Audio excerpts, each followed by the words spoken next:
All right, he's coming. All right. There he is. All right. We only have two today. Hey, everybody. Joey and Myron here with Sweet Teas. Sweet Teas. Sweet Teas. But we're not here for our normal purposes. And I'm kind of going against something that I think sort of fundamentally that I don't always believe that people should use the platforms that they're given for other reasons, that are political in nature or even spiritually charged. Spiritual, yeah. I mean, to give an example of that really is I detest whenever celebrities use, their platform of winning an award to speak on political things. There's just a time and a place for it. I do love the spiritual stuff when they thank the Lord for it. Well, that's true. But I like when they get on there and really just start stirring people up, for no reason. It's the wrong time and place for certain things. But this is the time and the place for it because given our current situation with Charlie Kirk and the state of the country and where we're at, I feel like it has stirred something in more than just me, and it has certainly stirred something with me. Yeah, it has. And I gotta start with saying how far outside of my comfort zone this is, because I'm a business owner and I have people I work with, and I just believe that business owners can't afford to share their opinions. And certainly if there are other people within your employ or within your business, that could reflect on them and they may not share that, to just stay respectful of everything. I've stayed very quiet. Though I do appreciate conviction, and I think if you look up conviction, you'll see Myron, and in every sense of the word. So I've always valued. I can't help it. I've always valued any stance that people take, and not just. I cannot stand the word tolerance. I've never been able to stand the word tolerance, because to me it says that it just has a negative connotation to me. So I don't tolerate a difference of opinion. I celebrate it, because I'm a person that believes fully in perspective. Like, no two people are ever going to get to the same place. That's free speech. Agreed. Agreed. That's the foundation. I just don't always believe it should be in the places somewhere that it's put. But that being said, here we are, because this is an extreme situation, and I felt very pulled, very driven to say something about it and to address it. And I just don't believe I'm the only one. I think it's sweeping. I think something's been unleashed, Joey. In my heart, in my soul. I think you feel that too. No. Dang it. Both of us have just been tearing up. I mean, that's what this little rag is for. I swear, as soon as I start talking about any of it. Let me start with this. Yesterday, I was at work. Of course, I'm working nonstop, so I didn't see any of this news. But I had a client in the chair, and he had a moment with hot towels in his face, so that I usually sit down and scroll Facebook for a couple of minutes. And I saw your post, and it to me was more the same. It was, the left, this, and I was like, I immediately thought, I wish my friend Myron wasn't quite so polarizing and just didn't always bring politics into his Facebook platform and yada, yada, yada. Because if you ever noticed, I don't share, it's just not. No, and I don't always do it, but I do it because I feel that's my free speech. You feel conviction, and I have conviction to do that.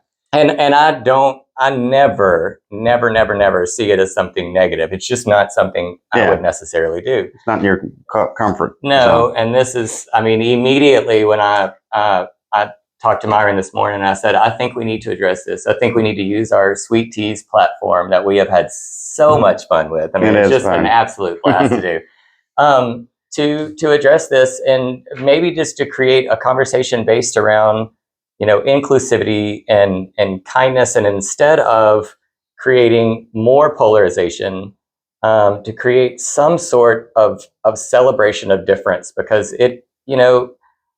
opposition is the oxygen of democracy. Like, you have to have checks and balances. There has to be two sides of everything, because can you imagine if one side ran everything? Absolute power corrupts. Authoritarianism. Right. You have to have both sides. But we have just gotten to this place, and we've been here, honestly, but it is absolutely taking a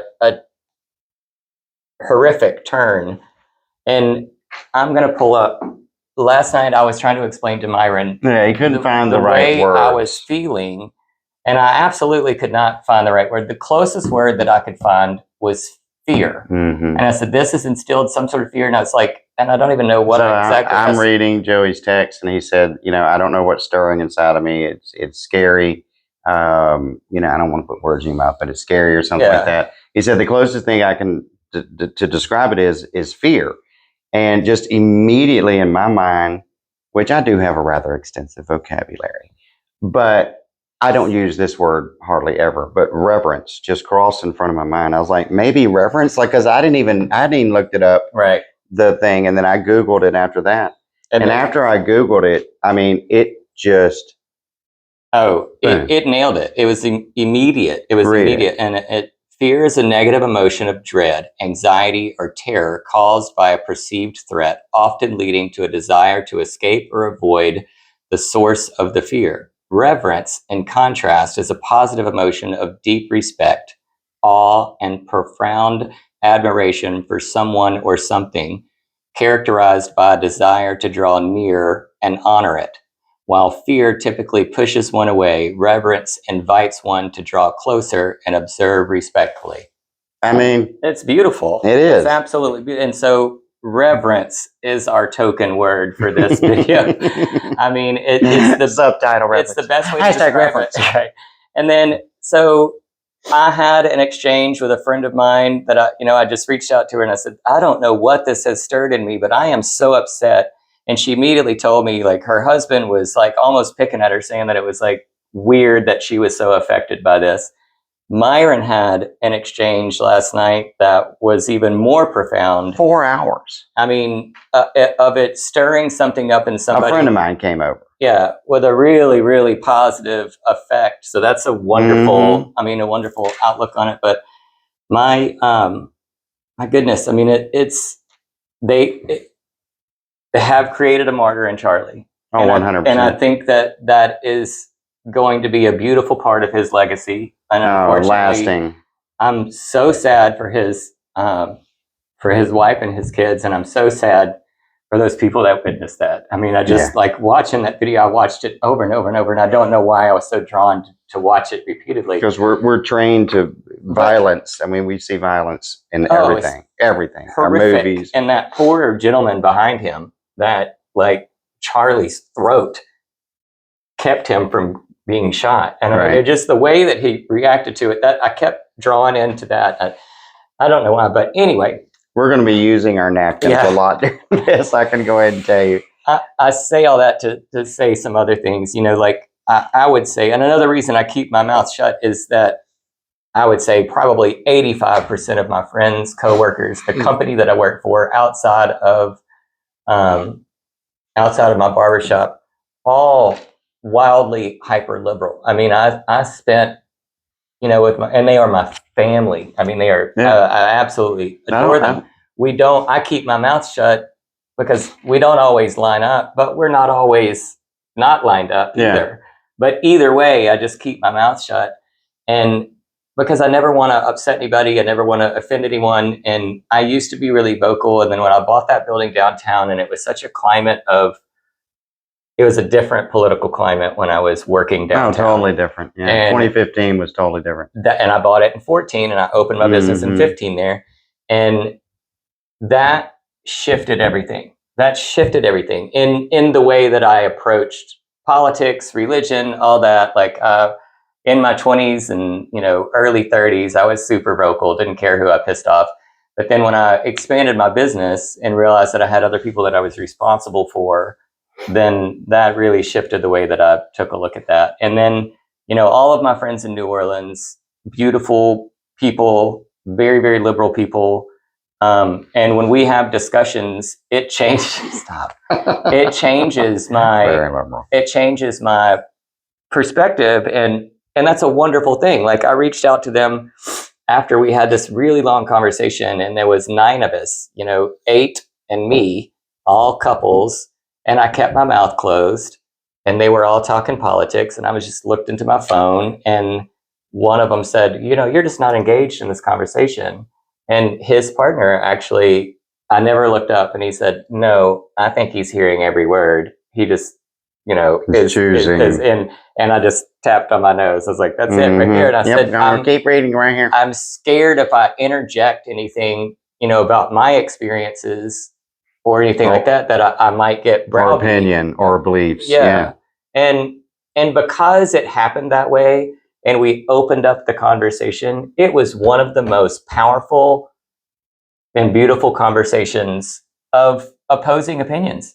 And we loved and respected each other so much so I wrote on this group message, this long message, thanking them for finally being able to just breathe that in and have that conversation where you just cannot anymore. Well, I don't think it is a true friendship if one party or one side doesn't get to have an opinion, their own opinion. Yeah.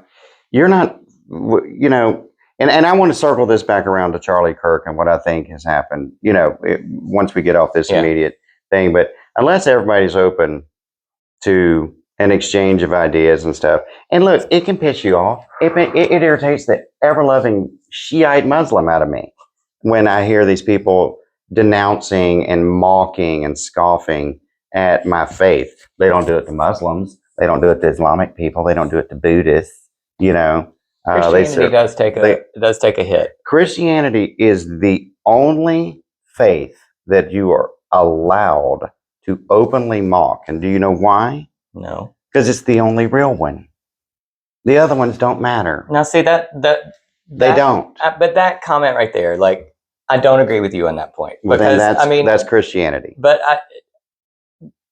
I am the way, the truth, and the light. No one comes to the Father except through me. And I totally appreciate Allah, that, but I just don't think that you can say that to a person who might be a devout Buddhist or a devout Muslim. And Buddhism is a philosophy. It's not even a religion. That's irrelevant. Just any other religion aside from your own, and say that their faith, their belief system isn't real because of what you believe. It's real to them, and so. Yeah, do you know anything about Islam? Islam thinks that anybody that's not Islamic is an infidel and they deserve to be killed. That's their faith. I don't know anything about that. Right. But I'll just say that, like, know your enemy. I'm a believer in I'm a live and let live. I'm an inclusive. I've always said I run in the middle because of my inclusion and because that I believe in perspective, and I believe that God gave us all free will to believe how we should, and I don't devalidate anybody else's feelings because they're different than my own. And even when it comes to my faith, to know me is to know that I'm Catholic. I'm very open about it, though I'm also very open. I mean, I go to church almost every Sunday with Myron, and there's nothing about it that's Catholic. It's like the antithesis of Catholicism. But I appreciate it, and I love it. I love going. I feel great when I'm there. I feel great when I leave. I've never experienced James McInnes at Word of God. It's a great. I've never experienced anything negative, though that's what I was scared of. And he asked me 987 times before I finally said yes, and then I've gone pretty much every Sunday since. Mm-hmm. And you know what I love most about just that church in particular is that I grew up Southern Baptist. I never went to church with black people. I had no, and then I went to First Bossier, which had a sprinkling of black. This one is it is a straight absolutely 50-50. Integrated. No one cares your skin color, your melanin doesn't matter. It is totally irrelevant. Because we're all about what's inside. That is one of the most beautiful things it's about beautiful, that isn't it? It's so cool. It's amazing. And they're up there going, yes, Lord. I mean, they're doing all the black stuff, and I love it. I love everything about it.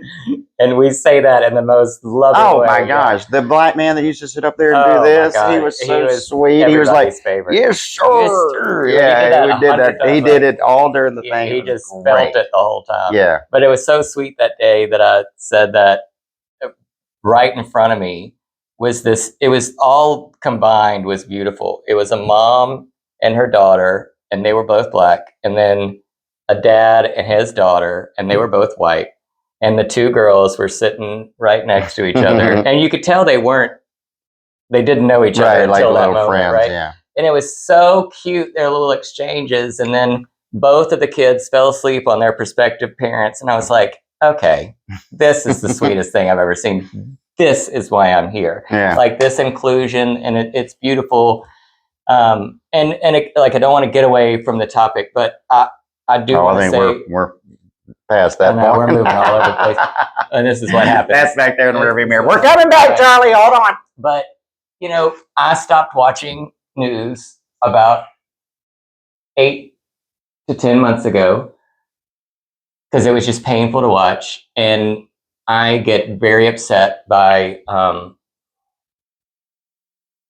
subjective journalism, which is what I see everywhere on both sides. The only thing about the side that I can find some sort of respect for is that, like, say, if you're watching Fox News, they have an opinion, they say what it is, and they call a spade, and when they're in addressing themselves, they call themselves the spade. And call out other, And then with the Republicans. other side, which is the side that I've never really been a Fox News watcher ever, because I feel like it's too like one way.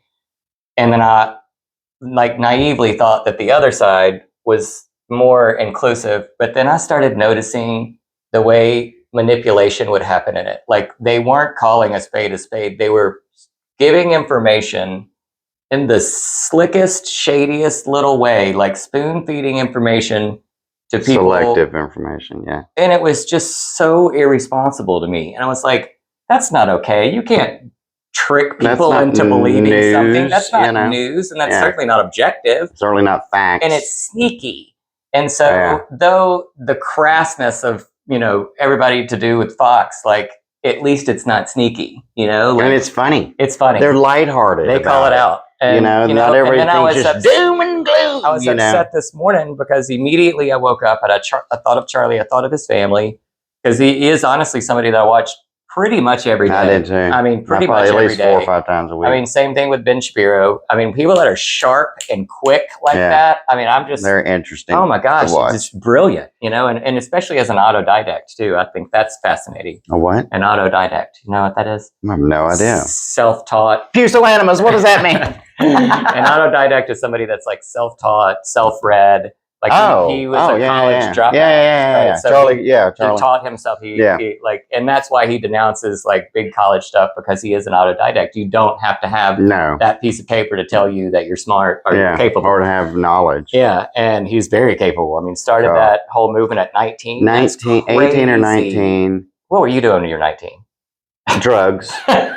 I was tripping on ecstasy. Sorry, Mom. But the Capri was happening, and I was just all I missed the Capri. And Joey was born 1 decade too late. All you 80s kids, like, most of the people you affiliate with are all 80s kids. Yeah. First of all, let me say, I don't know how y'all survived it. No, kid. By the grace of God, I'm telling you right now. But y'all had a damn good time. It was so much fun. And I hear Capri and Florentine. Catharsis and Clues and Euphoria. I mean, but listen. Yeah. Those were in hindsight, we were having a blast, but we were dancing with the devil.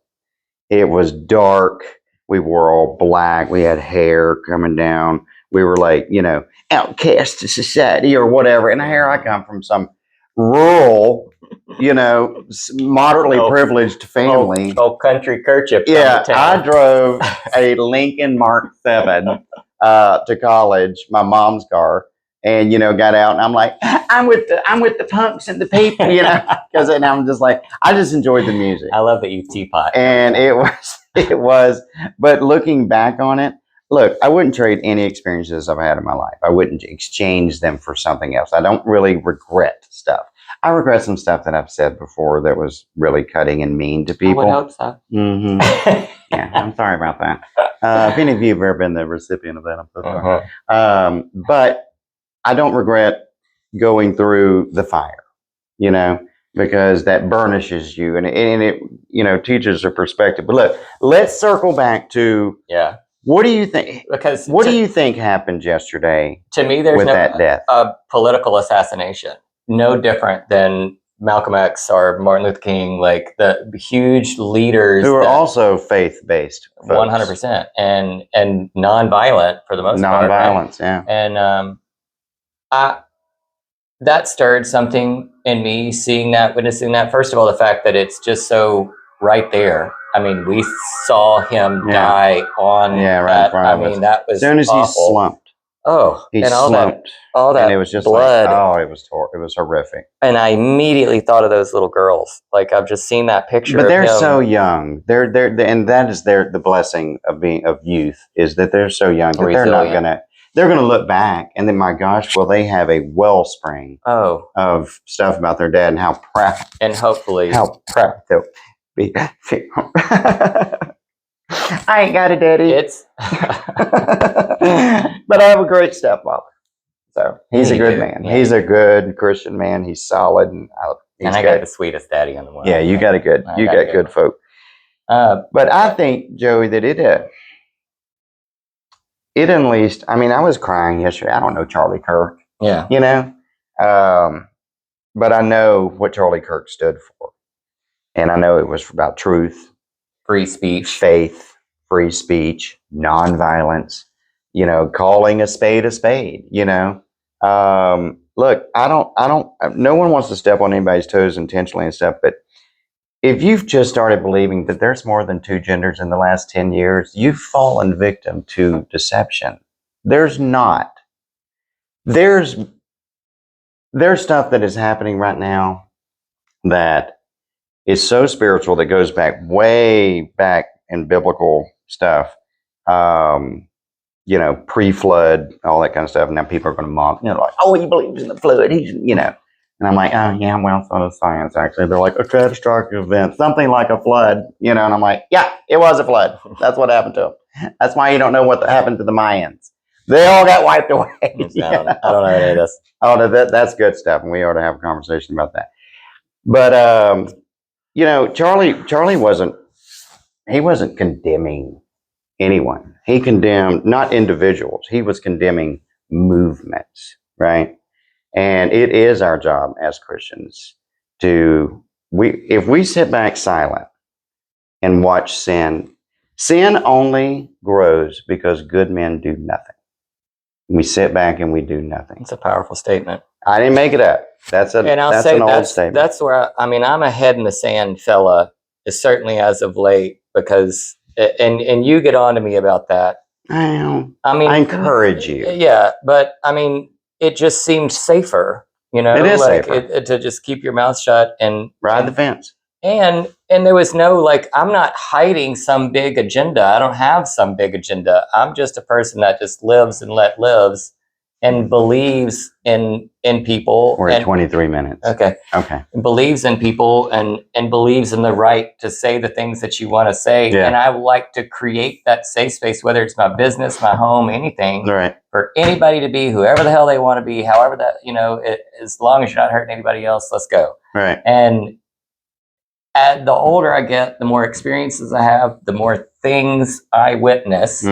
It's changing, and I don't know. And that's what I was telling Myron, and why I wanted to, you know, had this idea to, like, let's use our platform to say something, because I think the days of putting our head in the sand have come to an end.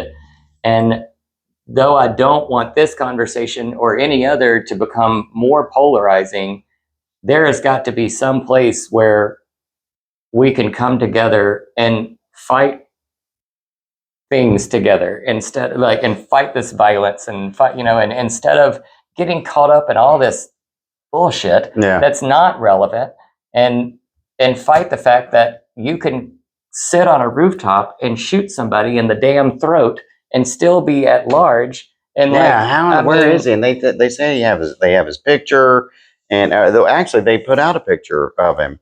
He's some little white dude. He's wearing a black T-shirt. I don't know if it's the real guy or not. I mean, what do I know? I'm saying, and that's the other thing. Like, how do you know what's true or not anymore? I mean, I think discernment.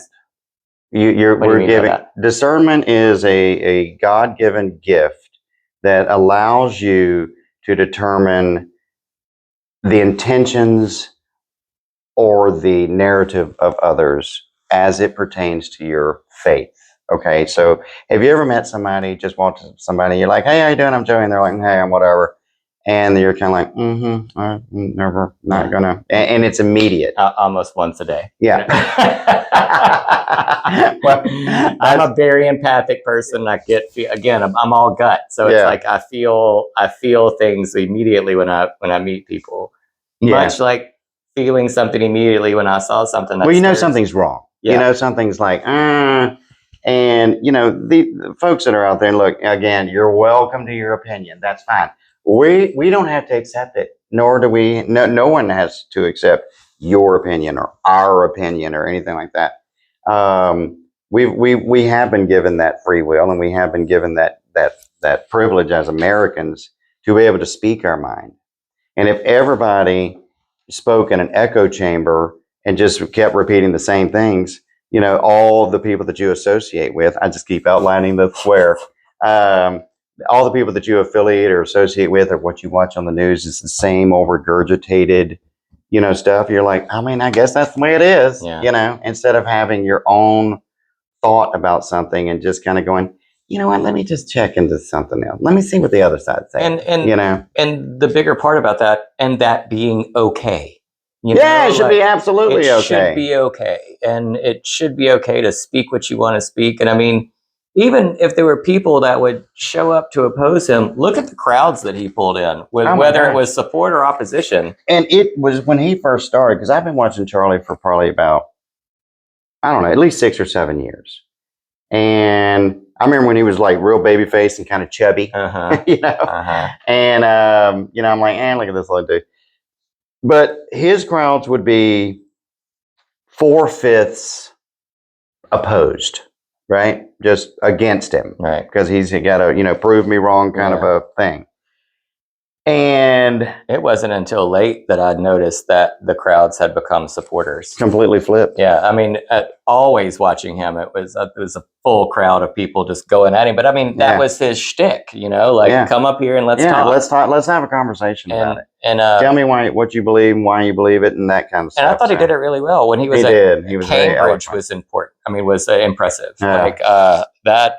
I sat in my car one day getting home. I was watching it. And I was so into it that I was like, oh, I'm still sitting in my garage. Yeah, I've been here 42 minutes. I know, and it's like, wow, that was really, really good. And well, the Brits, you know, when they start speaking, it's like, I love even my phone accent is British. Joey's is like, I can't take your call right now.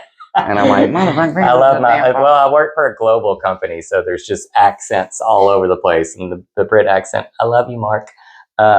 Is my favorite one. Mark is super handsome fellow with a really cool voice, and I talk about a panty dropper accent. Like, oh my gosh, you could have the most uneducated street urchin and if they speak in a British accent, I'm like, you know, that guy's pretty good. Yeah, he's kind of handsome. He's pretty good. You know, I like him. But what we're saying is this has stirred up something. It's stirred in the best way. And we wanted to address it because it has absolutely stirred something up in us, both being very emotional creatures. We cry together on a regular basis. We pray together on a regular basis. And I got to tell you, I think Myron has brought prayer back into my world. And I do genuinely want to thank you for that. Like, that is a big deal. Oh, that's there was a very big moment, like after my dog passed away and I was the worst version of myself ever. This one can go.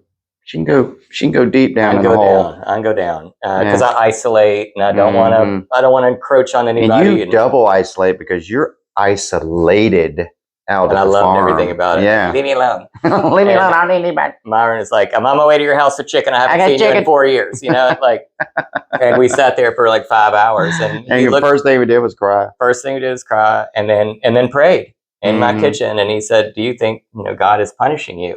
And I said yes, and that was just so painful for me to say.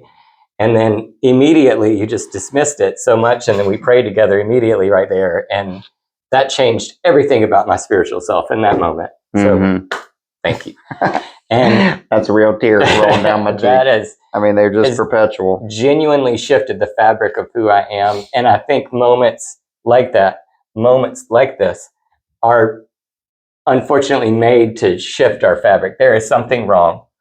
We need to work on it collectively to make things better, but we're never going to do that if we don't start receiving the other person, get rid of this crazy radical violence nonsense, and just be able to listen to each other again. It's evil. And respect each other again, no matter if it's your opinion or not. Yeah. Just appreciate that person's perspective brought them to that place. Before 2016, no one cared if you were Democrat or Republican. I voted for Barack Obama the first time, not the second. I voted for it the second time, but not the first. I voted for Adrian Perkins. I did too, of course. I love Adrian. And he looked really good on paper. Yeah. He kind of lets. That's it. He had every opportunity to really make an impactful change, and he did. He coasted. And we, as local business owners, paved that way for him. Oh gosh! Like he did legwork as well, but I've never really gotten as involved, locally, as I did with him. But I was going to tell you too. You know who else I voted for president? Who I still think would be like a great Mitt Romney. Love those Mormons. I mean, greatest people ever. He has great hair. Oh my God, he just looked presidential. Yeah. And I describe myself, and let's talk about this. Like, I describe myself as a traditionalist. And at no point is he making. If you're still watching, you obviously have nothing else to do. Like Myron would definitely say that he's conservative. I wouldn't say that I'm necessarily conservative, but I'm certainly a traditionalist. I appreciate tradition, and that certainly comes from, I'm sure, growing up and within my Catholicism, appreciating tradition, and have a barbershop that's very steeped in tradition. I appreciate that. But I did have a really great conversation with a conservative civil rights attorney, kind of oxymoronic, right? And he described himself as a constitutionalist. A constitutional. I loved that. I love that. And it's like, that's what Mike Johnson is. He's a constitutional. I would agree. Love that dude. So there's got to be some place, constitutionalist, traditionalist, that's not liberal or conservative, like some place where we can live together and show more respect, love, and admiration. And I hate to use the word tolerance, but tolerance, even if it's... Wait, I thought you said you hated the word tolerance. I hate the word tolerance, but it's like... that would at least get us a step I will say, no one... And this is not opposed to what you're saying. I think it's in addition to. Okay. I am going to oppose what I feel in my heart and what I know is harmful to children, harmful to our country. Socialism. That dude up in New York, Mondami, whatever his name is. He's a democratic socialist. They want free bus, free grocery stores, free, everything's free. Nothing's free. Nothing's free. Nothing's free. Nothing's free. Somebody's paying for it. It ain't free. We're just printing out money. We're already like 35 trillion in debt. I don't believe in any of that giveaway. And you never, the Bible tells us that if you give a man a fish, you feed him once. You feed him once. Right. You teach him to fish, and he can feed himself for life. Mm-hmm. So I'm gonna quickly square back around. I'm gonna say circle, but I'd love to square. I'm gonna circle back around. What I think happened yesterday was a shift. There was a spiritual shift that happened. We can feel it.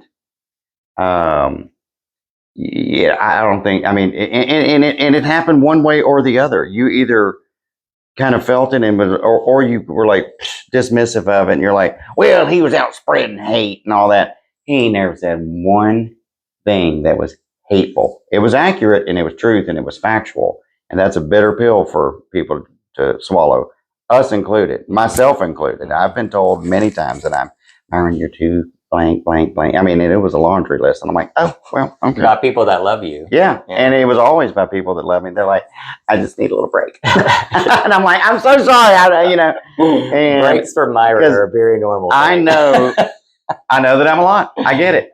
But my mother can tell you, she goes, Myron, you're not going to have a friend of the world. Never mind.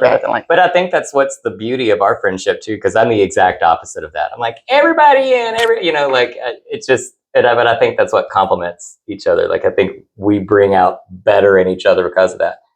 I am inspired by your conviction, and hopefully you're inspired by mine. I'm so proud of you for doing this. Oh, I mean, it's a big deal. I mean, this went from ground zero to the 5th floor. I mean, you skipped a bunch of steps, and I'm fearful, but not. I guess I was fearful, but as I'm speaking, it's becoming less and less of any sort of repercussions, be it friends, coworkers, the global company that I work for that's really, really liberal. I spent the Trump's inauguration with them.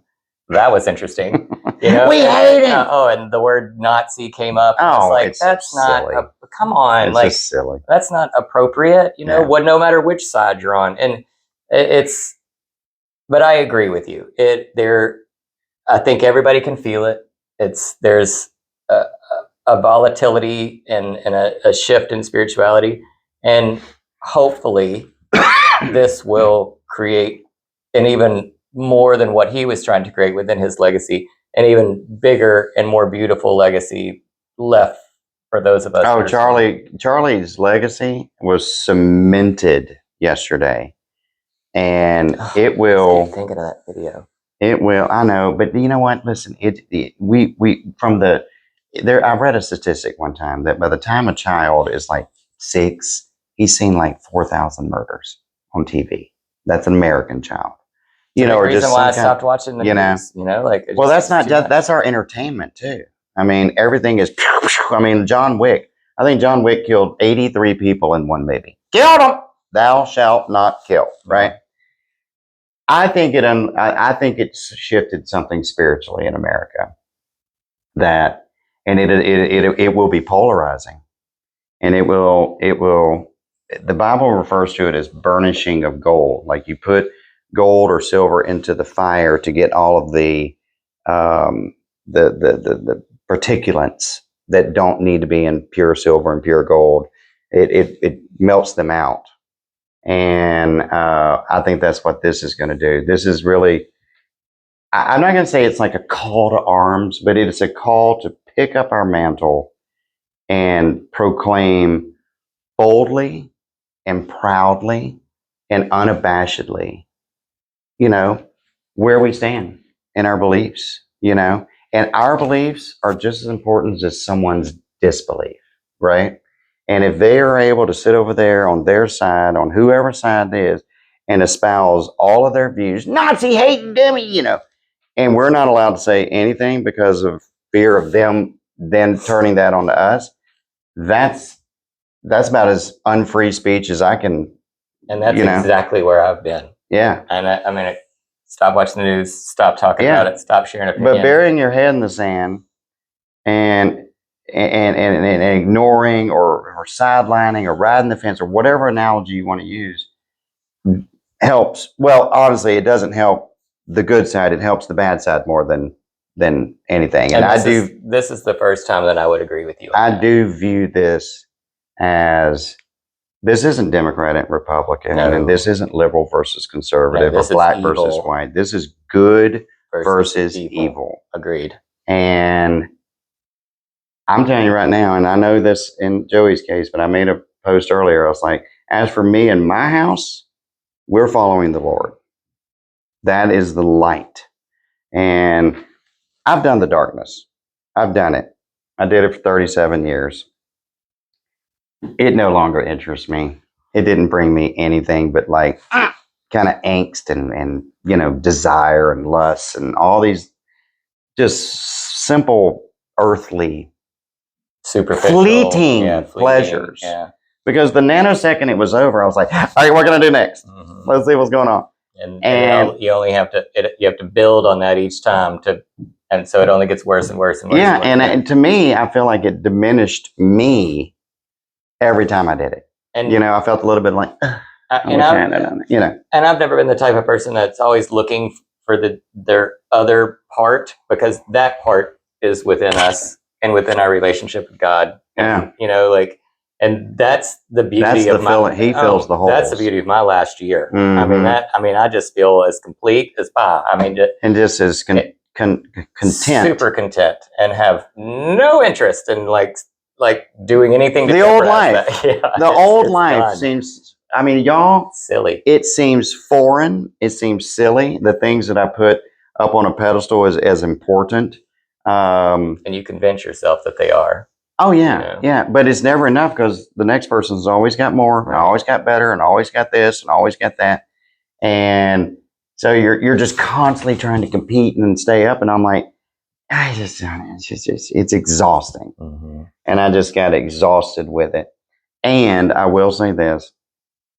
My perspective and my views that I would bring to a table in a group when I was sitting around with a bunch of gay people was either dismissed, scoffed, mocked, just mean little snarky statements that, you don't really believe that, do you? And I'm like, I absolutely believe that, And I was like, you know what? I don't have to explain myself to you. I don't have to. I'm not here to try to convince you of anything. I'm just saying this is what I believe, right? You can believe whatever. You can believe the moon is made of cheese. I don't care what you believe. That's fine. You've made it perfectly clear, your belief system. And I just don't. I mean, I'm done. The world. No, like that doesn't mean I don't like a nice dinner. That doesn't mean I don't like a nice kerchief. A cute hat, a Lacoste bracelet, no big deal. And we're 72 minutes in and nobody's watching. We're talking to absolutely no one out there. That's recording. It's not Facebook Live. Yeah. And well, I mean, even at this point, we're 42 minutes in. True. But, I think what happened yesterday, the key point of my takeaway from it, or how I feel, I felt it. You felt it. I felt it. There was a stirring. There was a disturbed, like what's happening? It was almost like this. That was the Holy Spirit, in my belief, being released and stirring our consciousness and stirring our soul and touching our soul and our heart and our minds, and saying, "Y'all need to make a decision." Yeah. And I think that's exactly what happened to me this morning. I mean, I immediately texted Myron as soon as I started feeling the feelings again. I was like, we have to do something. Yeah. I'm supposed to say something and do something. I can't bury my head in the sand anymore. And I can't express enough to you how much this is out of Joey's wheelhouse. Way out. Way out. I mean, the wheelhouse, like, I don't 3 even blocks that way and 4 share blocks it with that you. I have to pull. Yeah. I mean, I just don't share, and I just don't think it's anybody's business, and I don't get into theirs. But you know how I look at it, and this is truly, honestly, I'm going to pretend like I know without a doubt that Jesus Christ is the way, the truth, and the life. Right? I've seen the turnaround in myself. I've seen it in multiple others that I've watched. Charlie Kirk was an amazing example of it. Dang it. What was my point? Myron. 56. Yeah. 56 and full of carbs and sugar. I know. All right, look, we're going to have to wrap this up. We are going to have to. But it was important to me to say something. Yeah. And I thank you, Myron, for opening and thank you, Joey. You're welcome. I appreciate the space to do it. Lovely home to do this. I love We've got a ring light. Yeah.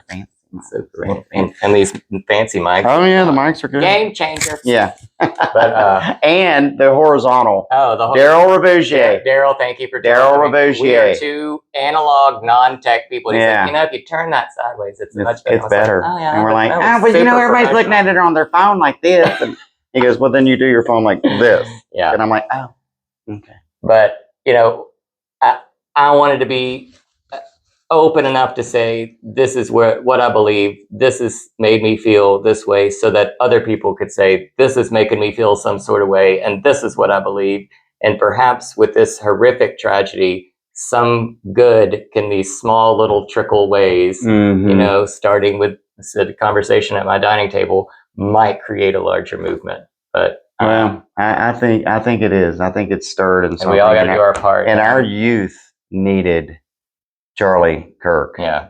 He there's about to be about 2,000 Charlie Kirks out there right now. Not more than that. Yeah, or 10,000.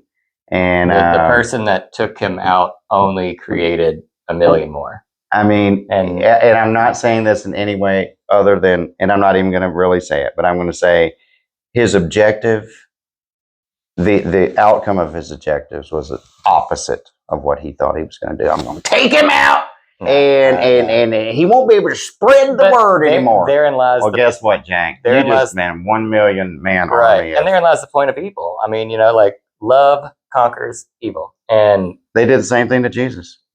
They did the same thing. I'm not comparing Charlie Kirk to Jesus. I'm not doing that. Don't say that. But Charlie Kirk was a Christ follower.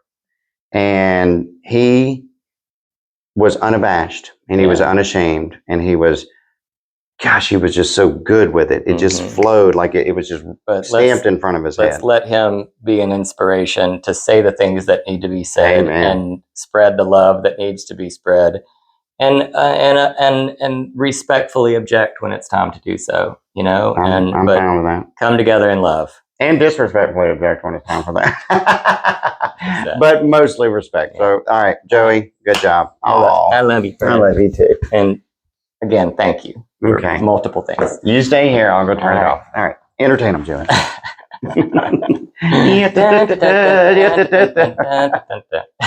Where is bye, y'all?